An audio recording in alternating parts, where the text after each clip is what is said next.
बिहार के सीवान जिले के पास एक छोटा सा गांव था, मिटिहाना। चारों तरफ खेत ही खेत। गांव छोटा था, लेकिन वहां के लोग बड़े दिल वाले थे, सीधे सादे, मेहनती।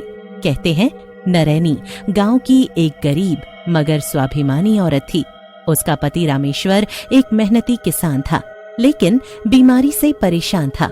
रामेश्वर हमेशा कहता था, नरैनी अगर कुछ हो जाए तो खेत मत छोड़ना, यही तो हमारी दुनिया है।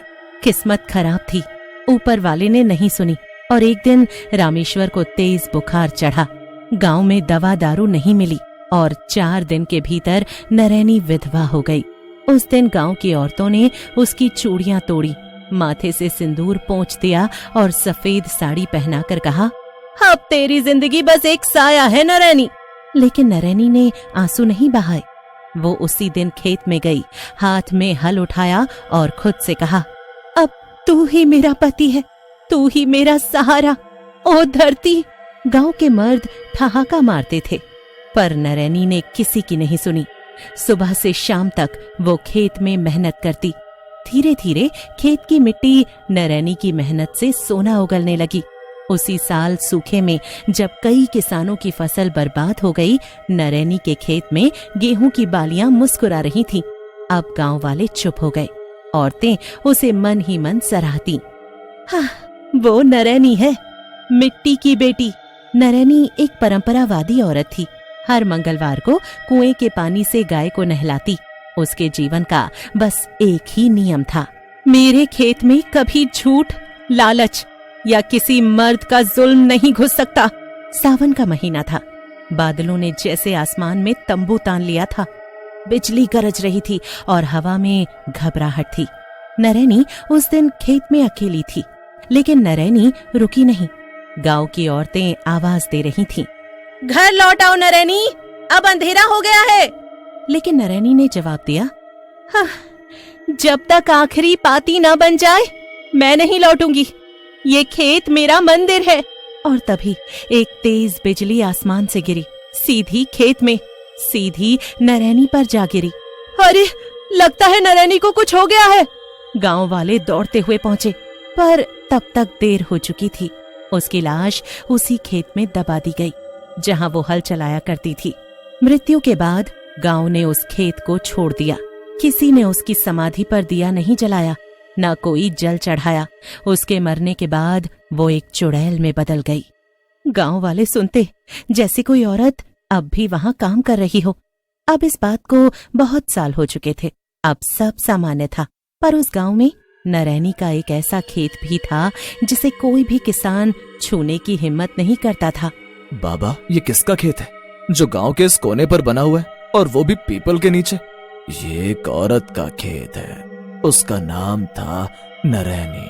उस खेत की जमीन बहुत उपजाऊ थी, लेकिन फिर भी बीते 25 सालों से वीरान पड़ी थी। गांव के बड़े बूढ़े जब भी उस खेत के पास से गुजरते तो नजरें नीची करके राम राम जपते हुए तेजी से निकल जाते। गांव के सबसे बुजुर्ग व्यक्ति हरबंस काका हमेशा कहते थे, बेटा, नरैनी का खेत आज भी नरैनी की आत्मा से भरा हुआ है। रात को वहाँ हल चलता है, बैलों की हाँक सुनाई देती है और कभी कभी औरत के गाने की धीमी आवाज भी। बच्चों को डराने के लिए माताएं कहती थीं, हाँ, अगर नहीं सोए तो नरैनी आएगी और अपने खेत में काम करवाएगी। 3 महीने बाद गांव का एक नशेड़ी आदमी मथुरा उस खेत से होकर घर लौट रहा था। अचानक ही उसके सामने नरैनी चुड़ैल आ गई। क्यों रे, मेरे खेत में शराब पिएगा हैं? आज के बाद तू पीने लायक नहीं बचेगा। अचानक चारों तरफ की जमीन हिलने लगती है और नरैनी चुड़ैल उसे मार देती है और मुस्कुरा रही होती है। अगले दिन उसका शव खेत के बीचों बीच मिला और उसकी छाती पर गहरे पंजों के निशान थे। गांव वालों ने उस दिन से कसम खा ली, अब कोई उस खेत की ओर नहीं जाएगा। अब हर रात कोई देखता कि हल खुद ब खुद खेत में चल रहा है। हल के पीछे कोई नहीं होता। कभी किसी ने एक औरत की चीख सुनी, मेरा खेत मत छुओ। कभी कोई घुटी हुई सिसकी की आवाज आती, मुझे मेरा हल लौटा। नरैनी की आत्मा सिर्फ इसलिए भटकती थी कि उसका खेत अब खाली था। कोई किसान उसे छूता नहीं। नरैनी की मौत के 25 साल बाद मिटिहाना गांव लगभग वैसा ही था। खेत अब भी वैसे ही थे। एक दिन एक अजनबी किसान उस गांव में दाखिल हुआ। उसका नाम था शिवनाथ। 50 साल का, छाया सा दुबला, चेहरा मेहनत की लकीरों से भरा। उसके पास जमीन नहीं थी। वो अपने गांव से निकलकर काम की तलाश में घूम रहा था। जब मिटिहाना पहुंचा तो एक पीपल के नीचे बैठकर गांव के कुछ मर्दों से पूछा, कोई खेत खाली पड़ा हो तो बताइए, मैं हल चलाऊंगा, फसल उगाऊंगा, हिस्सा बांट लीजिएगा। एक खेत है नरैनी वाला, चला लो अगर हिम्मत है तो। शिवनाथ उसी शाम एक फावड़ा और एक तिरपाल लेकर नरैनी के खेत पर पहुंचा। बबूल की झाड़ियों को काटा, मेड़ों को समतल किया और एक कोने में तिरपाल डालकर सो गया। रात के पहले पहर तक सब शांत था, लेकिन जैसे ही आधी रात बीती कुछ बदला। शिवनाथ की आंख खुली। ऐसा लगा जैसे किसी ने कान के पास फुसफुसाया हो। मेरा खेत मत छूना। उसने तिरपाल के ऊपर से झांका। धुंध में कुछ सफेद सा लहराता दिखा। एक हल बिना किसी बैल के खुद ब खुद खेत में चल रहा था। शिवनाथ सहम गया, पर फिर उसने अपने आप से कहा, अगर ये आत्मा है तो कुछ चाहती होगी, शायद कोई उसकी बात सुने। सुबह जब गांव वाले खेत की ओर झांकने आए तो देखकर दंग रह गए। शिवनाथ ने आधा खेत समतल कर दिया था। झाड़ियां काट डाली थीं और कुएं से पानी निकालकर मिट्टी भिगो दी थी।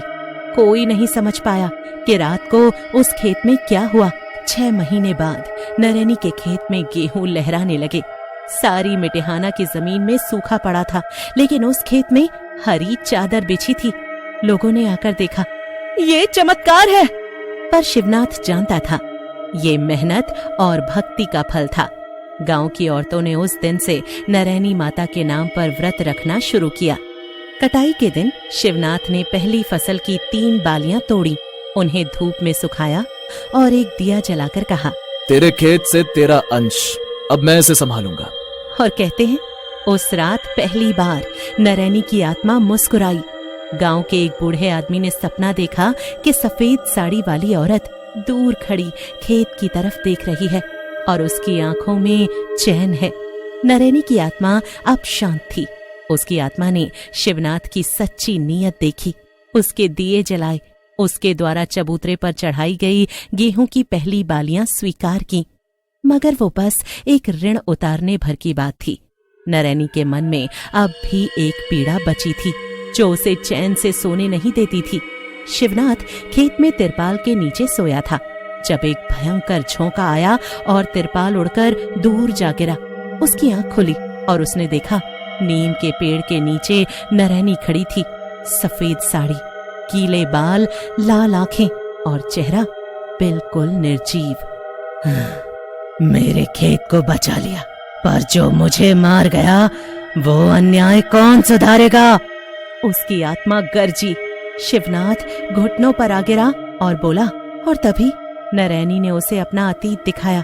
शिवनाथ के सामने अंधकार छाया और सब कुछ घूमने लगा। अब वो एक भूतिया दृश्य देख रहा था। गांव के सरपंच के बेटे गोपाल की नजर उस जमाने में नरैनी पर थी। एक रात जब रामेश्वर बीमार पड़ा था, वो नरैनी के खेत में आया और, तू अकेली रह गई है नरैनी, अब खेत मेरा होगा और तू भी। अगर खेत की ओर आंख उठाई तो ये आंखें फोड़ दूंगी।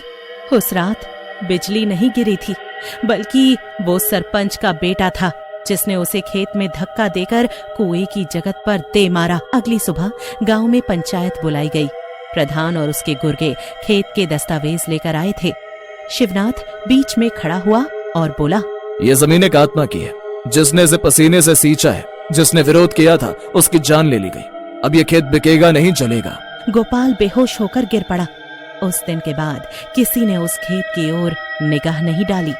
अब हर साल फसल पकने से पहले गांव की औरतें एक दिन नरैनी माता की पूजा करती हैं। शिवनाथ अब भी वहीं रहता है, खेत का रखवाला बनकर। गांव में नरैनी की आत्मा ने अपने हत्यारे के परिवार के जुल्म का पर्दाफाश किया। शिवनाथ ने उसके खेत की रक्षा की और गांव वालों ने नरैनी को देवी मानकर पूजना शुरू किया।